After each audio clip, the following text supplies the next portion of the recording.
This is a 2000 GMC truck Sierra with the 4.8 engine in it. I want to do a little tutorial here today. I don't normally do these, but it's going to be a two-parter. I'm working on my truck and wait for that car to go by, a little loud, and I'm going to replace what they call the TPS, which is the throttle position sensor. I'm going to show you that right here, and if you can see that little blue gasket in there, I got my finger on it because well, it's already slipped out, and you don't want to lose that.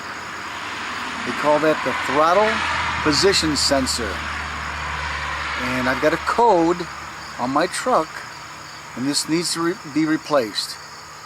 I replaced it once already, and believe it or not, the code came back.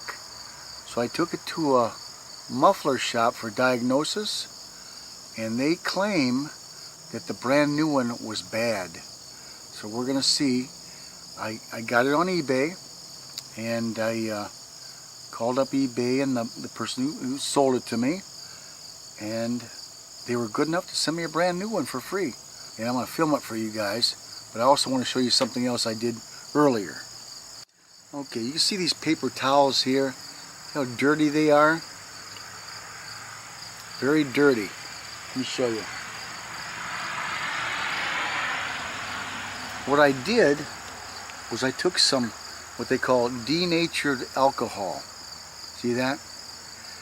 And you use this on your wiper blades and certain rubber items, but in this case I use them on the wiper blades to extend the life of my wiper blades.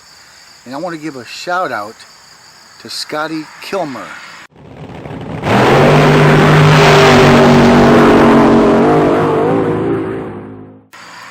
This dude rocks.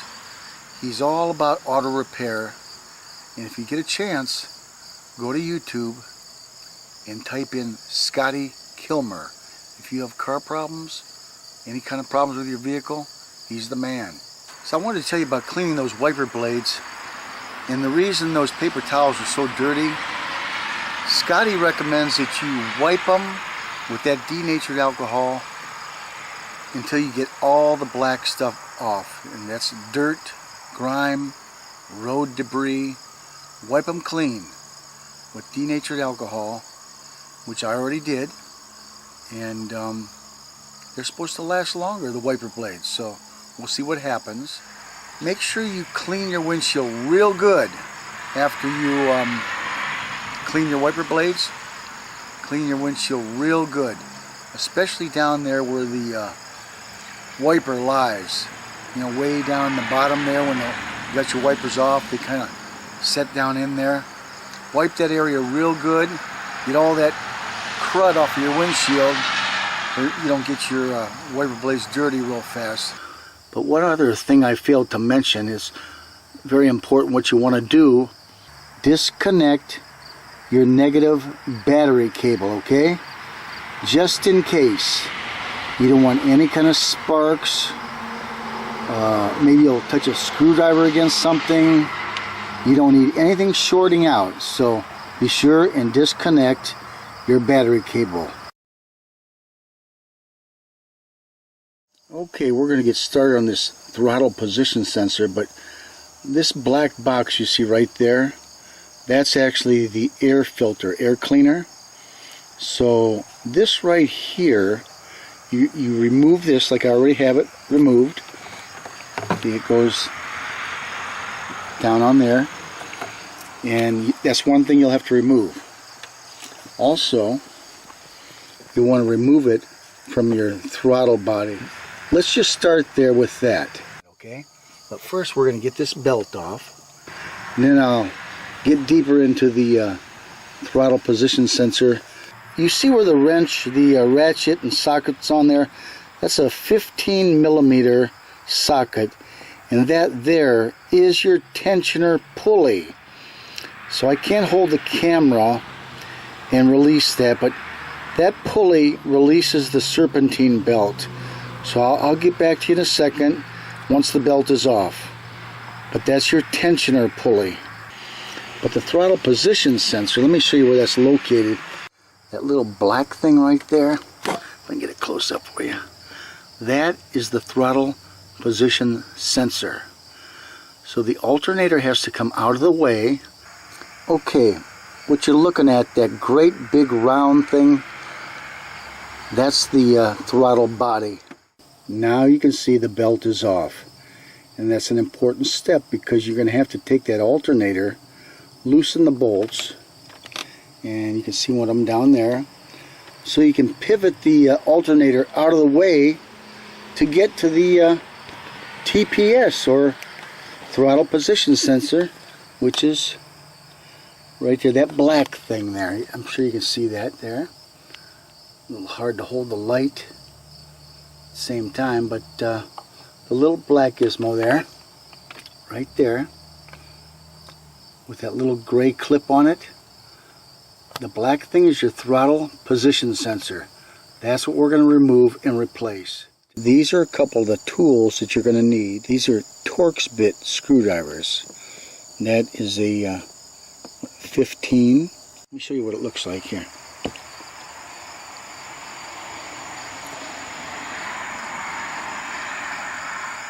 That is a Torx bit. Now I'm going to show you about the alternator, what has to be done. You can see that bolt right there. That one just has to be loosened a little bit, okay?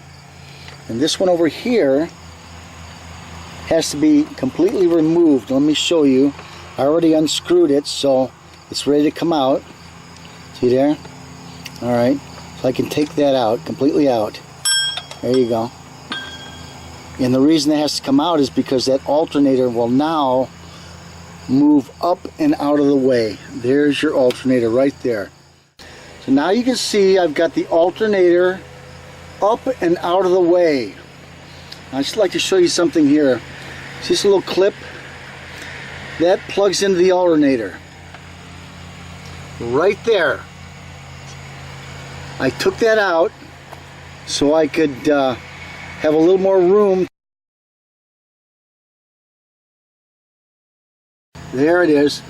And as far as removing this clip here, this wiring harness from the alternator, you just simply pull back this little tab right here, and this will slide right out. You guys, I got the old throttle position sensor out.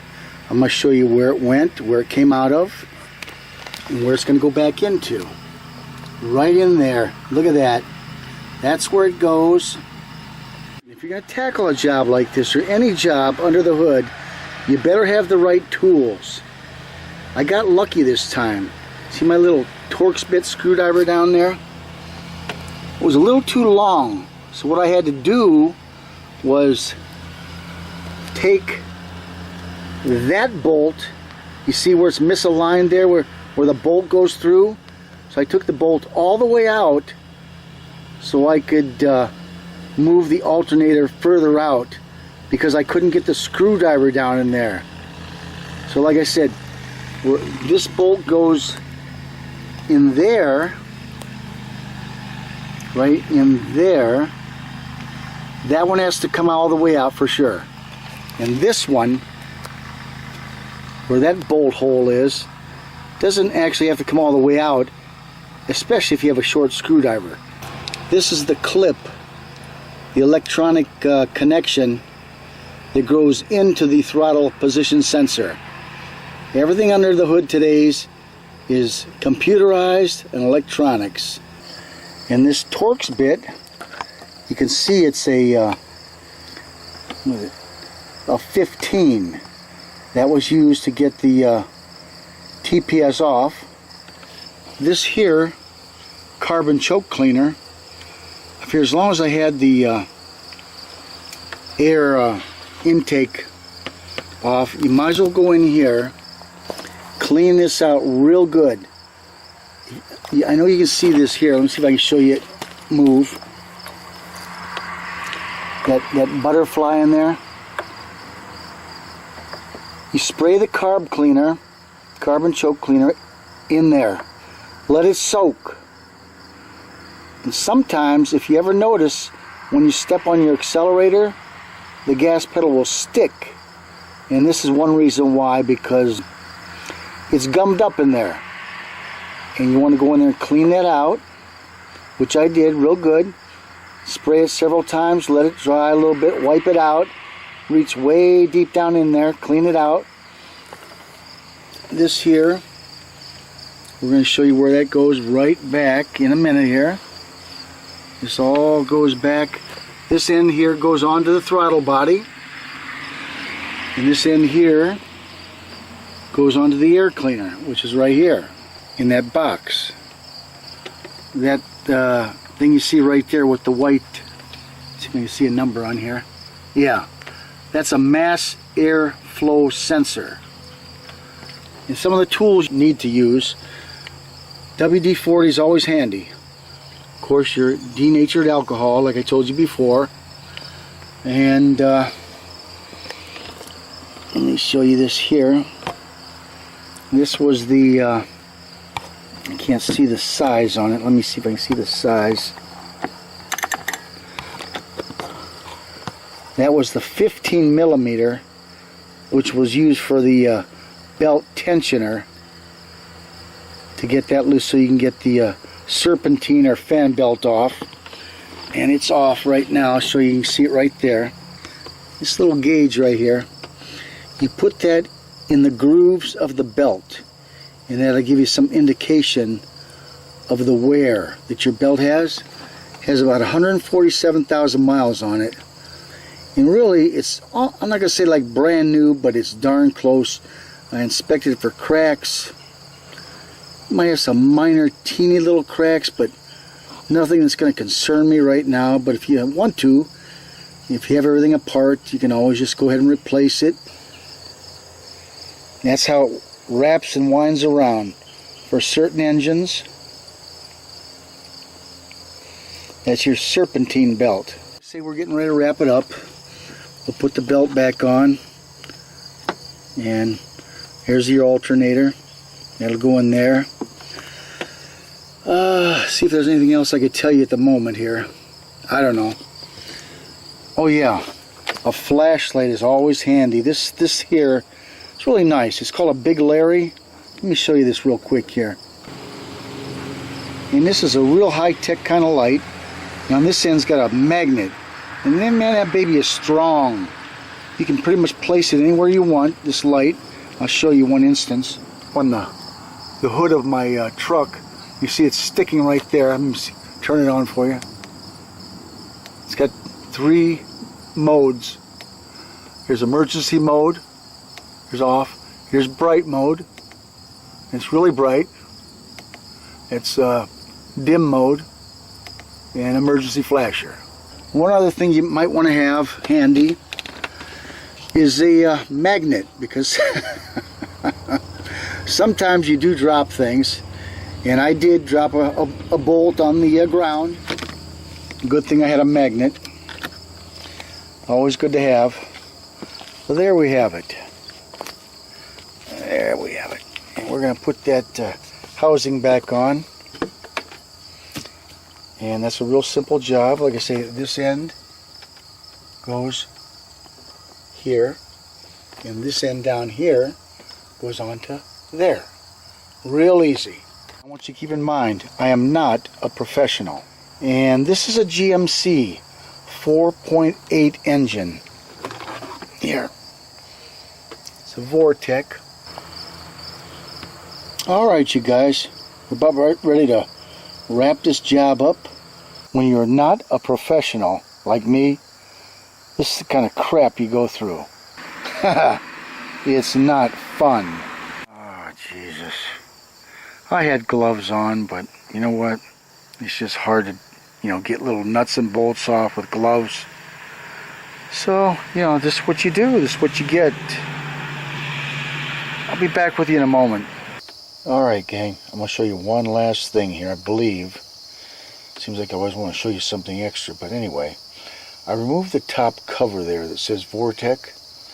I was telling you I have to replace my intake manifold, and that's it right here. I believe you can see it. And there's a lot of stuff in there that has to come out, as you can see. So that's going to be quite a job. Let's see if I can get a shot of the other side here for you. Here's a pretty good shot of it here. This is the intake manifold right here. This whole thing right across there. And nowadays they're plastic on a lot of vehicles. They used to be metal, but for some reason they started using plastic. And whatever, what are you gonna do, you know? Higher profits for them, and they make them cheaper and they charge us more. This is a fuel rail, and it has something to do with your fuel injection system. On this Actron reader, I believe I got this at AutoZone. I bought it a few years back. I can't remember how much it cost, maybe 50, 75, 100. I really forgot. But anyway, if you got a problem or a PO code, you can always go to one of those AutoZone or Advanced Auto Parts, and they can check your code, and they'll do it for free using one of these. So let's see here. I want to check something. Like I say, I just put that TPS in, which is a throttle position sensor. So let's see something here. Okay, we're going to hit no. It's asking me if I want to erase the codes. So being I put that new TPS in, let's see if that code went away. So we're going to hit no. I believe you can see that because I don't want to erase the codes. And this way we'll find out if the code is still there. So let's hit no. And read codes. Just scroll down to read codes. Hit enter.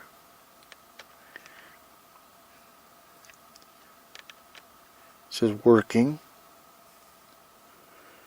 And it passed. That's great. The new throttle position sensor is working.